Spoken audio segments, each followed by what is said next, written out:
Hello everyone, how you doing? Welcome to an algebra video tutorial. In this video, we're going to be learning about evaluating exponential functions. So I have an exponential function here, f of x equals 27 times 1.9 to the x power.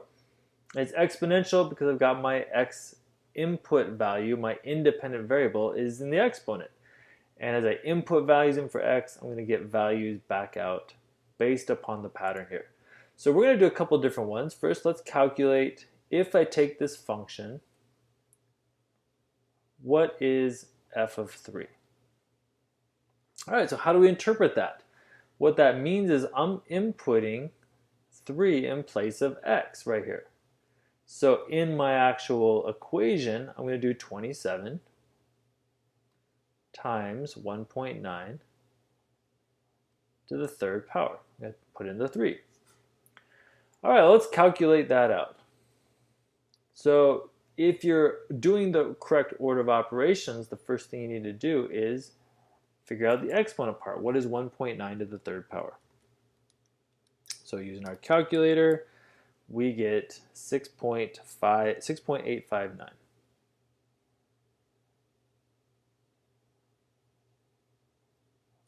And that's still multiplied by 27. If I multiply that by 27, we get 185.193. All right, so there we go. What do we just find out? If I input 3 in for x, I get an output of 185. If I write that as an ordered pair, 3 is my x value, and I get back a y value of 185.193, and that's a point I could plot on the graph. All right, let's just do one more for fun here. Let's do a negative value. What is my function if I put in negative 7.5? All right, so following the same thing here, we're going to put negative 7.5 in for x. That's my input value. And we've got a negative exponent. If I remember my negative exponent properties, negative exponents are a sign of repeated division. So rather than getting bigger, like this one was 185, I'm probably going to end up with a small number in this problem. At least it helps me know kind of what I'm looking for here. Okay, let's take 1.9 to the negative 7.5 power first. And we get 0.008116. Let's multiply that by 27.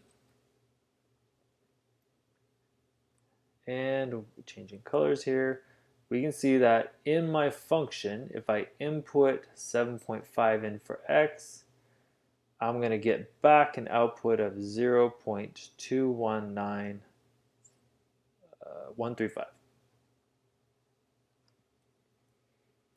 All right, writing that as an ordered pair.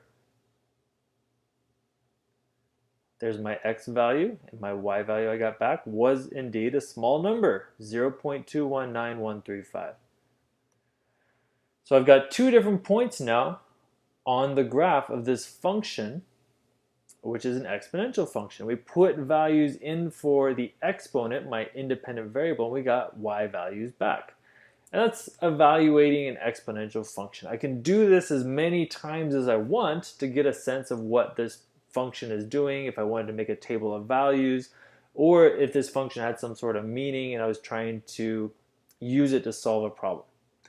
Hopefully that's a good introduction or good video to help you understand evaluating exponential functions.